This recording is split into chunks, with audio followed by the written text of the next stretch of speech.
This woman wanted to visit her sick mother, so she quietly climbed out onto the balcony and jumped down. Jason happened to pass by and spotted her. Bella blamed him, saying all of this was because of him, and she asked Jason to help her get out of there. Looking at Bella acting soft and sweet and pleading, Jason could not bring himself to be cruel. He grabbed Bella and tried to take her away, but then Auntie appeared and stopped them. Jason could only leave awkwardly. Back home, Jason kept thinking about Bella that night, like he suddenly felt something different for her. Bella could only go back to her room and keep calling Aisha. By then Aisha's phone battery was drained. Luckily, kind villagers found the crash site and rushed over to help. First, they moved the debris off her leg. Seeing her badly burned, they felt heartbroken. When they turned Aisha over, her face was severely burned. Everyone quickly carried her to the hospital. At that point, she likely would not even recognize her own mother. After the doctors fought to save her, she finally pulled through. The next morning, Bella got up and opened her door. Her cousin saw Bella without makeup for the first time, and insisted on taking a photo to post online. Then Bella went into Aisha's walk-in closet, remembering Aisha's style tips as she picked out clothes. She did her makeup to match Aisha's look. Then she made sure her hair looked chic and full. Finally, she dotted on a beauty mark and she was done. And Jason suddenly started caring about his appearance too, looking in the mirror, fixing himself up.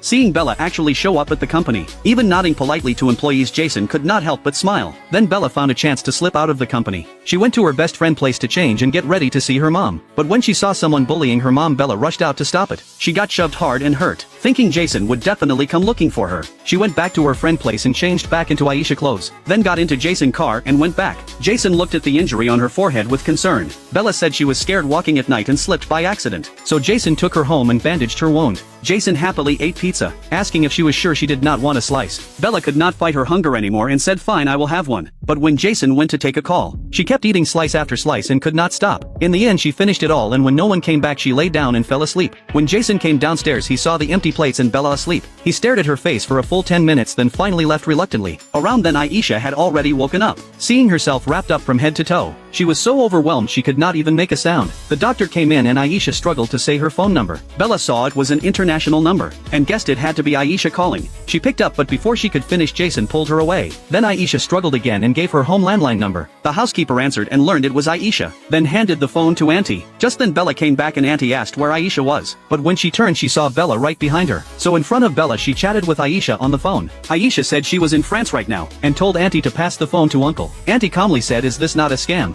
Aisha is standing right in front of me." Aisha excitedly said, "That is not me, tell Auntie to call the police." Auntie said she would call the police. After hanging up, Auntie said this had to be some new kind of scam. Bella let out a breath and glanced at the phone, unable to imagine what had happened to Aisha. And meanwhile Aisha, who had just hung up, was overwhelmed, and the doctors had to hold her down.